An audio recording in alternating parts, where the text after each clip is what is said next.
Thang vào bệnh nhân.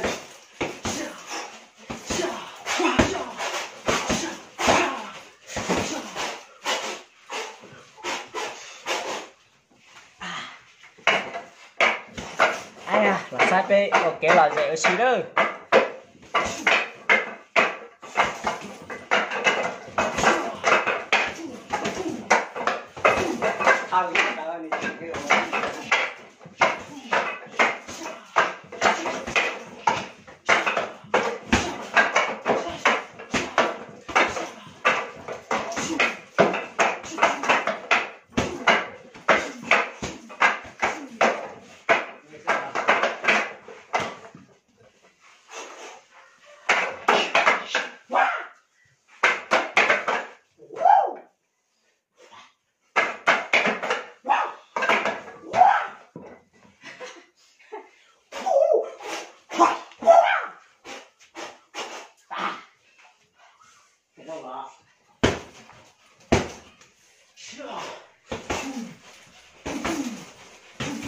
Thang đầu cắt tay mạnh gì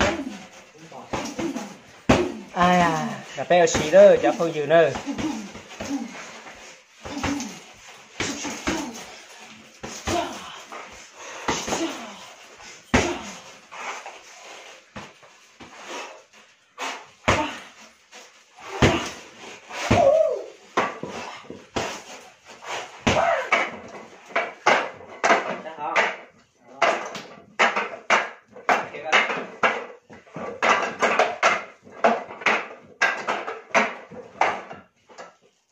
Sắp bóng mà trả dư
kệ ta sao là không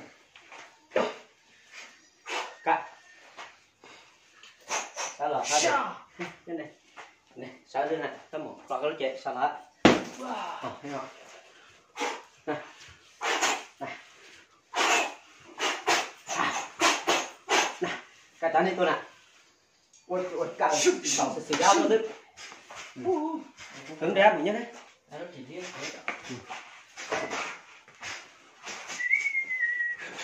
té là chín xuồng nó thấy thứ đều là tin cái đầu tiên này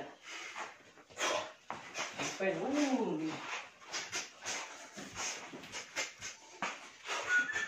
xuyên vào hình được kéo chạy đi mà tập à nữa thánh này đi thánh sai hại này không phục thì lên tỷ thí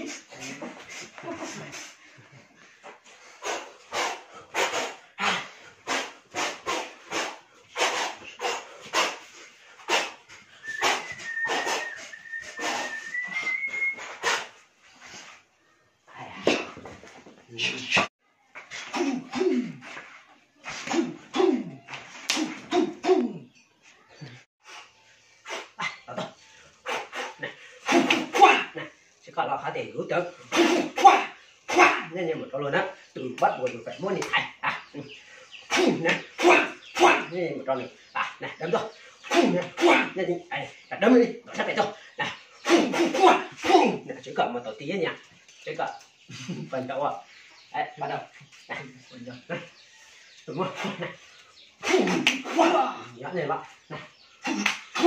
thái sang đi đấm rồi chỉ cần tổng tí chưa cho và cuốn sáng thì đấy đấy đâm vô cũng đấy đâm vô này đi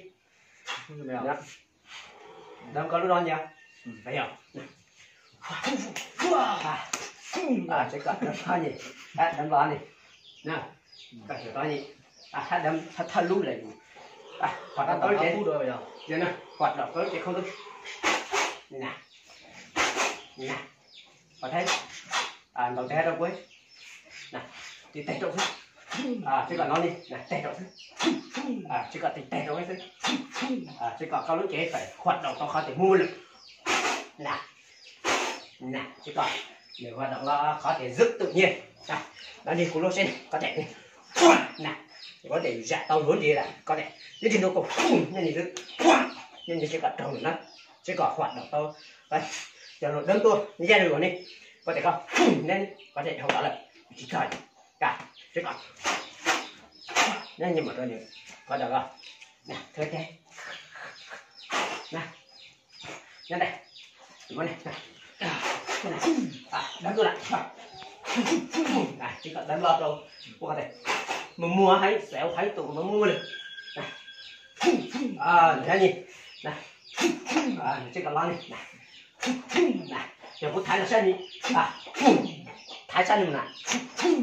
chỉ cần lòng là cái lớn gì cho đâu biết sẽ đi dù sai gì đấy được đấm có thể đấm tôi cho dù có thể có lúc chế giữa chủ hoạt động tao di chuyển chia tao này hoạt động khí biết sẽ bị đấm được đấm tôi cho dù có thể yếu kia đi giữa chủ nắm tao được chắc là để yếu hay giữa chủ đẩy tao được lúc tính họ từ được đấm giờ thì người sát ta đi bước có thể người sát đi bước đấm thôi có thể nó nhé lại không như đi để yêu tao sát đi để chủ chỉ cần đọc lo cho cô đấm anh đi hay với chủ tua hay với chủ đấm một đâu với chủ đâm một đâu mình làm má cái gì đó đi đâu có thể rất nhẹ nhàng có lúc che tay này đấy để với chủ đấm một đâu than này lúc họ chọn than nữa là có thể nếu gì có thể đấm thôi có thể tích tay như là nếu chỉ thâu lại các mẹ một non nữa khó đặt điểm yếu này là chỉ cần đoán tao lùa sát ta hay là chia tao lùa tụi này lúc chế tao anh là một bước sát ta từ sát đi bây giờ đi mình sát được ta nó đâm xong giờ sát đâm xong có thể sát đi đừng đau đừng nói gì đâu đừng đấm gì đấm được con này đừng đấm như đấy là có thể có lúc chế chụp tay con đi trả lời cho nó đi cái chơi tầm con đi là có thể lúc chế đi học thả lời có thể dù sát đi rồi đấm được cho dù này có thể nên như sư chỉ cần đọc lo khó đi khó mà cho đi này trả lời tao như mấy có thể giờ thì để đấm gì thôi có thể có tiếng phun như thế giờ thì dùng chảo tiền một cho đi giờ được thâu được sát ta nữa để tiếng quá như chỉ cần chảo là sát nữa chỉ cần chảo sát đi quá như một có lúc tưởng chỉ cần một tàu như một rồi này sáng sai trời để chỉ sai trời ta chủ giả tàu lùi đi đi sang lên lùi đấm tôi cho dụ này đấm lên ra phun như như chủ giả tàu lùi đấm cho dụ tiếng phun như một thứ lại được sự kiện như tôi cho dụ tàu lại tôi thấy dù sáng sai trời phải hiểu đấm thôi có thể đi có thay phun như đấy để nói gì phải nhận đấm sát cái tôi để có thể phun như là những chữ trắng lên đôi lù dù với chủ hoạt động và khó thể phun như một nơi để chia cái sẽ đi đấm thôi có thể đấm tôi cũng nè đấm tôi cũng đi phun như đấy cái gì để đấm sát cái tôi và phun nè chỉ cần tao là khó đi giờ có thấy gì đấm tôi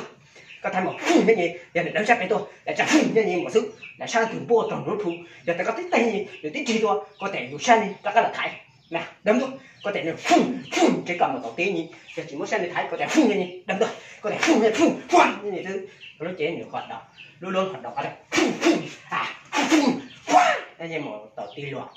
chỉ cần gạt xe lần thôi và hoạt động là cô thấy nè các ấy tế các bảo là cả chỉ cần lo cho họ dù ship bón tầm này ơ biết sẽ nên cái gì có thể do luộc đấm có thể mua khá tiền sao có lúc đấy đó này giờ luộc đấm cho dụ như như tôi cho dụ lúc thu đấy có thể tích chi hay từ lúc thu là để ít giá cân lúc chuột như tôi là đâm chỉ cả đầu này như đấy chỉ cả hiểu tôi luộc không nhìn lại nửa trăm và có chỉ cho hai nửa tôi sát cảnh gì chỉ sai là vị này đó tại sao là có thể luộc tích nào chỉ cần đầu lo thì hả ít là điện giờ tiền luôn đấm một sầu lũ tao sầu đi có phải tôi lo kỳ nó tao được sát ta đi này biết sẵn này đấm chỉ cả tôi này thứ hai có thể chỉ cả tôi lo được sát ta đi để lo sát ta đi rất là để yếu tôi phải rất tốc độ chỉ cái đi bảo quả để mua khá tiền cái gì đây lúc chơi để mua khá tiền nè chỉ cả nè chỉ còn như này này chỉ còn tôi là các bạn tốt đồ này cái sẽ đi như cú đấm cả có cái chế như này chứ số tôi là những có thể là chỉ cho các là có thể căn nó là cũng chắc là để ha lúa mỗi tuổi này vắt chậm lúa tua cho lúa khó xí này có thể các tay không có đi dù có thể giờ thì nếu chỉ mua khác tự động cho dù tua ấy có thể chịu hoạt động cho dù thằng của sát té đi bước đầu tôi còn đi tính tỏ tính trình một trong lúc bác ấy nữa tôi còn đây như này qua như này là mình đặt tay lên thôi là mình bỏ kia này còn bỏ mình sẽ té cho nó đấy sẽ là hoạt động ở té thôi sao chỉ nó nè hoạt động tao nữa nè có thể như rồi cũng sẽ té như mò là có thể các chả lúa tuôn cầu sẽ té lúa xe đi để ta đẻ thằng cũng sẽ té cả là có thể đứng đặt đẻ là giờ nhiều lúc phụ thôi này phải không đấm đặt đẻ rồi là lúc bóc cả này hai nhiều lúc phụ ha nhiều lúc khó chọn đi bé thì đặt điện đầu phải hiểu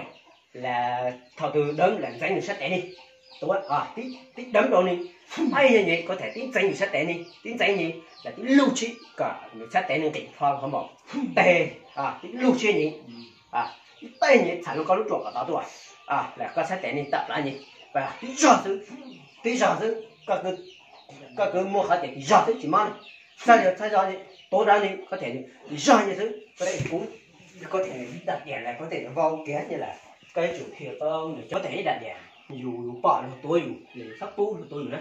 có thể tay thằng cậu lô xe để bỏ đấy có thể thằng cậu cái tay này cũng chỉ thằng thằng lúc nó chọn đi này thằng từ tí tuổi dù có cái cây mỏ gì tay gì mỏ to được tí sẽ cả lo luôn nữa hơn